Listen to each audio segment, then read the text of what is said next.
আমি ডিপার্টমেন্টে পজিশনও করেছি, একই সাথে আমি আবার অ্যাক্টিভিজমও করেছি এবং জুলাই বিপ্লব পরে 1 বছর জুড়ে শিক্ষার্থী বান্ধব ছাত্র বান্ধব সকল কাজের সাথে সাদিক কায়েম জড়িত ছিল। এখানে কালচারাল ফেসিস্টরা ঢাকা বিশ্ববিদ্যালয়ে ঠেকিয়েছে, সেই কালচারাল ফেসিবাদের বিরুদ্ধে 1 বছর জুড়ে সবচেয়ে বেশি প্রোগ্রাম করেছে এই সাদিক কায়েম এবং সাদিক কায়েমের সাথে যে জোট আছে তারাই। সবার আগে আমার শিক্ষার্থী, আমাদের জোটের নাম হচ্ছে ঐক্যবদ্ধ শিক্ষার্থী জোট। শিক্ষার্থীদের ভয়েতে আমাদের ভয়েস, শিক্ষার্থীদের আকাঙ্ক্ষায় আমাদের আকাঙ্ক্ষা, শিক্ষার্থীদের যে স্বার্থ সেই স্বার্থ বাস্তবায়ন করার জন্য বিশ্ববিদ্যালয় প্রশাসনকে বাধ্য করা এবং শিক্ষার্থীদের স্বপ্নের ক্যাম্পাস বিনির্মাণ না করার আগ পর্যন্ত আমরা থামবো না, আমরা আমাদের লড়াই চালিয়ে যাবো। ধন্যবাদ। আমাদের স্বপ্ন থাকে এই ঢাকা বিশ্ববিদ্যালয়ে আমরা চমৎকার একটা একাডেমিক এনভায়রনমেন্ট পাবো, আমাদের গবেষণার পরিবেশ থাকবে, আমাদের লাইব্রেরি ফেসিলিটি থাকবে, আমাদের আবাসন নিয়ে আমাদের ভাবতে হবে না, স্বাস্থ্যের নিরাপত্তা থাকবে, খাদ্যের নিরাপত্তা থাকবে, আমাদের যারা নারীরা আছে তাদের জন্য একটা নিরাপদ ক্যাম্পাস হিসেবে আমাদের ঢাকা বিশ্ববিদ্যালয় আমরা গড়ে তুলব। সেই ধরনের স্বপ্নের নিরাপদ ক্যাম্পাস না হওয়ার আগ পর্যন্ত আমরা থামবো না। এখন বলতে পারেন ভাই আমরা এটা কিভাবে করবো, সেটা আমরা ইতিমধ্যে আমাদের যে ইস্তেহার সেই ইস্তেহারে আমরা উল্লেখ করেছি। আমরা দেখতে পেয়েছি আজকে আমাদের বিশ্ববিদ্যালয়ে 100 বছর পার করেছি, স্বাধীনতার আজকে 5 দশক পার হয়েছে, কিন্তু বিশ্ববিদ্যালয়ের যেভাবে এক্সিকিউটিভ প্ল্যান নেওয়া দরকার ছিল এই কৃত্রিম সংকটগুলো দূর করার জন্য, যেভাবে আমাদের পলিসিগুলো ঠিক করা দরকার ছিল সেই পলিসিগুলো আমরা ঠিক করতে পারিনি। ইনশাআল্লাহ শিক্ষার্থীদের ম্যান্ডেট পেয়ে যখন আমরা প্রতিনিধিত্ব করার সুযোগ পাবো, আমরা সবার আগে ঢাকা বিশ্ববিদ্যালয়কে একটি স্বপ্নের ক্যাম্পাস নির্মাণ করার জন্য আমরা এক্সিকিউটিভ প্ল্যান এবং আমাদের পলিসিগুলো ঠিক করব। আমাদের এই বিশ্ববিদ্যালয়ের অনেক রাজনৈতিক অর্জন আছে, সেই রাজনৈতিক অর্জন অবশ্যই লাগবে, সেগুলো আমাদের অস্তিত্ব, কিন্তু একই সাথে একটা বিশ্ববিদ্যালয়ের মূল কাজ কি? বিশ্ববিদ্যালয়ের মূল কাজ হচ্ছে জ্ঞান অর্জন করা, জ্ঞানের প্রতি শিক্ষার্থীদেরকে আগ্রহ তৈরি করা, নতুন নতুন সায়েন্স, ইনোভেশন, ক্রিয়েশন এবং টেকনোলজির দিকে শিক্ষার্থীদেরকে উদ্বুদ্ধ করা। এই বিশ্ববিদ্যালয়কে যেভাবে একাডেমিক একটা ইনস্টিটিউট হিসেবে গড়ে তোলা দরকার ছিল সেটা আমরা দেখতে পাইনি। ইনশাল্লাহ আমাদের প্রথম দাবি থাকবে এবং আমরা এই বিশ্ববিদ্যালয়কে সর্বপ্রথম যে কাজটা করবো সেটা হচ্ছে ঢাকা বিশ্ববিদ্যালয়কে একটা পলিটিক্যাল ইনস্টিটিউট থেকে এটাকে একটা একাডেমিক ইনস্টিটিউট করবে ইনশাআল্লাহ। সেই একাডেমিক ইনস্টিটিউট করার জন্য আমাদেরকে শিক্ষক নিয়োগ যে প্রক্রিয়া আছে সেটাকে পরিবর্তন করতে হবে। এখানে কোনো দলীয় বিবেচনায় কোনো শিক্ষক নিয়োগ হবে না, শিক্ষক নিয়োগ হবে মেরিটোক্রেসির ভিত্তিতে। একই সাথে আমাদের ক্লাসের মধ্যে আমরা যারা ছাত্ররা আছি আমাদের শিক্ষকদেরকে আমরা পর্যালোচনা করতে পারি না। এই যে ক্লাসের মধ্যে আমরা শিক্ষক যারা আছে, শিক্ষকরা হবে আমাদের সিনিয়র স্কলার, আমরা যারা ছাত্ররা আছি আমরা হবো জুনিয়র স্কলার।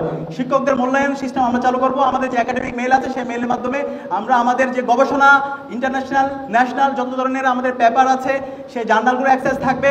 আমাদের যে ভর্তি প্রক্রিয়া থেকে শুরু করে একাডেমিক যত কাজ আছে সেই কাজগুলো আমাদেরকে হলে যাইতে হবে না, আমাদের ভবনদের রেজিস্টার বিল্ডিংয়ে দৌড়াইতে হবে না, হলের মধ্যে তাদেরকে লর্ডের মধ্যে আচরণ করবে না। আমরা আমাদের রেজিস্টার বিল্ডিংকে পেপারলেস করবো, সে ঘরে বসে তার সামগ্রিক ভর্তি প্রক্রিয়া থেকে শুরু করে অ্যাডমিনিস্ট্রেটিভ সব কাজগুলো করতে পারবে। এবং একই সাথে আমাদের আবাসন সংকট থেকে শুরু করে স্বাস্থ্যের নিরাপত্তা, খাদ্যের নিরাপত্তা এবং আমাদের নারীদের জন্য নিরাপদ ক্যাম্পাস গড়ার জন্য আমরা আমাদের লড়াই চালিয়ে যাব। সবাইকে অসংখ্য ধন্যবাদ আমাদের কথা শোনার জন্য। ধন্যবাদ। খুবই ইন্টারেস্টিং প্রশ্ন। আমরা যারা ঢাকা বিশ্ববিদ্যালয়ে পড়াশোনা করি আমাদেরকে সবার আগে রাজনৈতিক সচেতন হতে হবে, কিন্তু আমরা যদি এখানে লেজুর ভিত্তিক ছাত্র রাজনীতি বলে মাদার সংগঠনে চাপাইয়া দেওয়া কোনো যদি শিক্ষার্থীদের উপর চাপাই দিতে চাই, তাহলে শিক্ষার্থীরা ছাত্রলীগকে যেভাবে লাল কার্ড দেখাইছে এই কাজ যারা করতে চাইবে তাদেরকে ওইভাবে লাল কার্ড দেখাবে।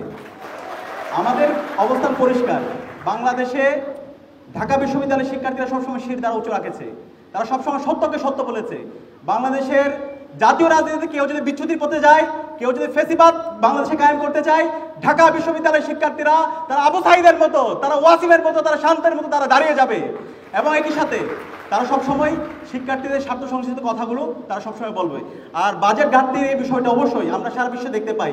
বড় বড় যতগুলো বিশ্ববিদ্যালয় আছে সব বিশ্ববিদ্যালয় পাবলিক প্রাইভেট কোঅপারেশনের মাধ্যমে হয়, অ্যালামনাইয়ের মাধ্যমে এই কাজগুলো সম্পাদন হয়। তো আমরা যখন বিপি হিসাবে বিশ্ববিদ্যালয় শিক্ষার্থীদের প্রতিনিধিত্ব করার সুযোগ পাবো, ঢাকা বিশ্ববিদ্যালয়ের যে বাজেট ঘাটতি সেটা পূরণ করার জন্য আমাদের যে ইন্ডিভিজুয়াল ক্যাপাসিটি আছে, বিশ্ববিদ্যালয় অ্যালামনাই আছে, তাদেরকে সম্পৃক্ত করে আমরা এই সকল সংকটগুলোকে অ্যাড্রেস করবো। ধন্যবাদ।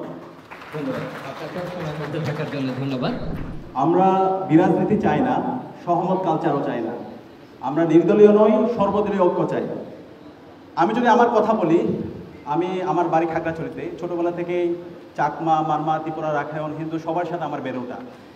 সবাইকে নিয়ে যে একসাথে কাজ করতে হবে, সবাইকে নিয়ে যে একসাথে স্বপ্নের বাংলাদেশ বিনির্মাণ করতে হবে, সেটা আমার ছোটোবেলা থেকেই বেড়ে ওঠা। জুলাই বিপ্লবে যখন ক্রুশিয়াল মুভমেন্ট ছিল, ইন্টারনেট ব্ল্যাক আউট কারফিউ জারি ছিল, সে সময়ে সকল অংশীজনদের সাথে আন্দোলন কোঅর্ডিনেশন করা, দেশীয় বিদেশীয় যারা আছে তাদের সাথে আলাপ করা, মাঠ পর্যায়ে আন্দোলন সমন্বয়ের সাথে আমরা কাজ করার সুযোগ পেয়েছিলাম। এই ক্ষেত্রে আমাদের শহীদরা আমাদেরকে রাস্তা দেখিয়েছে এবং তাদের শাহাদাতের মাধ্যমে আজকে আমরা আজাদি পেয়েছি। তো আমরা যদি এখন সবার ঢাকা বিশ্ববিদ্যালয় বিনির্মাণ করতে চাই, তাহলে যে আমাকে সমালোচনা করে তাকেও নিতে হবে, যে আমার প্রশংসা করে তাকেও নিতে হবে। সেই জায়গা থেকে ঐক্যবদ্ধ শিক্ষার্থী জোটের আমরা যে জোট করেছি সেই জোটে আমরা সেটা প্রমাণ করেছি। এবং একই সাথে আমরা শুধু কথাই না, আমরা কাজ করে প্রমাণ করতে চাই। আমরা যে বলছি একটা একাডেমিক ইনস্টিটিউট, আমি রাজনৈতিক সচেতন হবো, আমি রাজনীতি করবো। আমি যদি সাদিক কায়েমের কথা বলি, আমি ডিপার্টমেন্টে পজিশনও করেছি, একই সাথে আমি আবার অ্যাক্টিভিজমও করেছি। এবং জুলাই বিপ্লব পরে 1 বছর জুড়ে শিক্ষার্থী বান্ধব, ছাত্র বান্ধব সকল কাজের সাথে সাদিক কায়েম জড়িত ছিল। একই সাথে শহীদদের আকাঙ্ক্ষা, শহীদ পরিবারের কাছে যাওয়া, আহত পরিবারের কাছে যাওয়া এবং শহীদদেরকে কালচারাল এলিমেন্ট করা। আপনারা জানেন বাংলাদেশে কোনো মুজিববাদের কালচার থেকে গেছে, এখনো কালচারাল ফেসিস্টরা ঢাকা বিশ্ববিদ্যালয়ে থেকে গেছে। সেই কালচারাল ফেসিবাদের বিরুদ্ধে 1 বছর জুড়ে সবচেয়ে বেশি প্রোগ্রাম করেছে এই সাদিক কায়েম এবং সাদিক কায়েমের সাথে যে জোট আছে তারাই। এবং একই সাথে আমরা এখানে অনেকগুলো অভিযোগ আমরা দেখতে পেয়েছি, যে অভিযোগগুলো খুব হাস্যকর। ছাত্রলীগের মতো একটা নিষিদ্ধ সংগঠন যে ইসলামী ছাত্র শিবিরের উপর সবচেয়ে বেশি জুলুম করেছে, ক্যাম্পাসে ক্যাম্পাসে গরম গ্যাসরুম কালচার করেছে, সেই ছাত্রলীগের দায় শিবিরের উপর চাপানো হচ্ছে। আমরা বলতে চাই ছাত্রলীগ সন্ত্রাসী, এই সন্ত্রাসীদের বিচারের আওতায় নিয়ে আসতে হবে। আমরা যদি তারা এই ছবির মাধ্যমে আমার ঢাকা বিশ্ববিদ্যালয়ের প্রথম বর্ষের 2 জন শিক্ষার্থীদেরকে ছবি গুজর প্রোগ্রাম নিয়ে তাদেরকে ছাত্রলীগভাবে যারা চালিয়ে দিচ্ছে তাদেরকে আমরা নিন্দা জানাই। ধন্যবাদ। 5 আগস্টের আগে এবং পরে আপনার ঢাকা বিশ্ববিদ্যালয়ের শিক্ষার্থীদের জন্য সংগঠনের বাইরে গিয়ে কি কোনো কাজ করার রেকর্ড আছে?